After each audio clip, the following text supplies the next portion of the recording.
తోటలో కొండపిండి కూర విత్తనాలు చూడండి ఎట్లా రెడీ అయిపోయినాయి.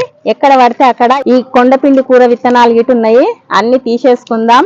ఇక్కడ గిట చూడండి కొండపిండి కూర మొత్తం విత్తనాలు రెడీ అయిపోయినాయి.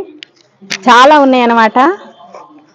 నేను కొన్ని తెంపకుండా అట్లే వదిలేస్తా కదా, కొన్ని మర్చిపోతాను, కొన్ని కావాలనే విత్తనానికి వదులుతాను. ఇవన్నీ మన పూర్వకాలంలో తిన్న ఆకుకూరలు అనమాట. ఇవి కొండ ప్రాంతంలో అడవులలో గట్ల మీద పండే ఆకుకూరలు అనమాట.